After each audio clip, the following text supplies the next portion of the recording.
ma pean nentima, et mul viimased 5 aastat on olnud väga produktiivsed, minul on ilmunud selle jooksul 7 aime- ja lasteraamatut. Ma tutvustan, näitan neid kaasi, sest et pikalt nendest rääkida ei ole võimalik. Kõigepealt minu raamat Sa vaata vaid ilmus nüüd soome keeles teise trükina. Eesti kirjastused ei ole taibanud seda ilusat raamatut veel välja anda uuesti. Siis lasteraamat Jätku leiba, mis annab esimesena ülevaate sellest, kust kohast tuleb meie leib lauale kodus ja maailmas. Siis 3. koos metsateadlase Harald Rebasega ma andsin välja ka see aasta. See on niisugune teadmeteos, kus on kõik kaskede kohta, mis vaja on. Siis minu tublid õpilased on välja andnud raamat Kaug- ja läbivaated 30 Eesti soost. Kes soovib kuhugi soosse minna, siin on kosmosevõte, topograafiline pilt ja aerofoto selle piirkonna kohta koos lühikese tekstiga. Siis on niisugune raamat nagu Ürgsed sood kui loodusmälestised Eesti entsüklopeedia kirjastuse väljaandel. Ja lõpuks minu enda elulugu Sammud Samblas ja Liivas.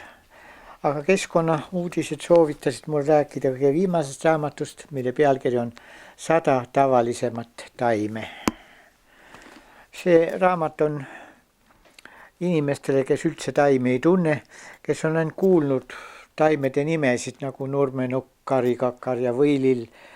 Aga kui küsida, mille poolest siis see taim erineb teistest sarnastest, siis tavaliselt inimene ei oska ütelda, sest tavaliselt taimeraamatud tutvustavad kas neid üksikuid taimi või siis peab võtma taimemäära ja kasutama seda, mis eeldab teatavat vilumust ja terminoloogia tundmist.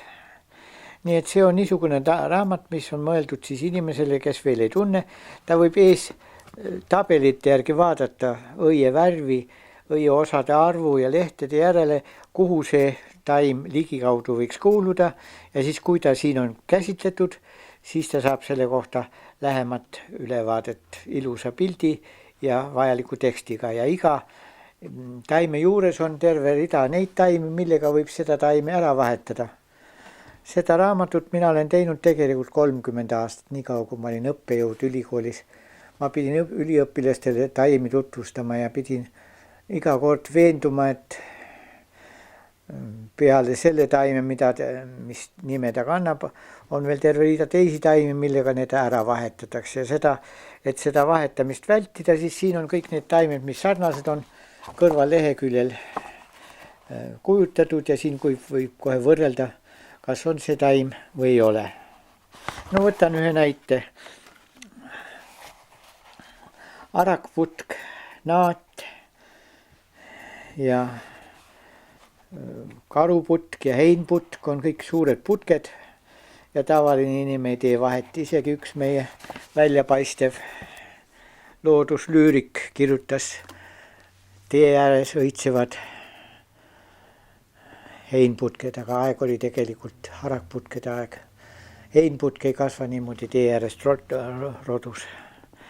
No nii, ja niisiis see on niisugune raamat, mida võib siis soovitada kõigile. Peal on kirjutatud 100 tavalisemat taime. Tõesti 100 taime on siin pildistatud lehekülje kaupa, aga peale selle on umbes 300 taime, mis on nendele sarnased. Ma ei ole julgenud peale kirjutada, et pealkirjaks 300 taime, siis keegi hakkaks ostma seda raamatut, aga 100 taimest võib-olla siiski saab inimene üle, kes on tõsiselt huvitatud taimedest.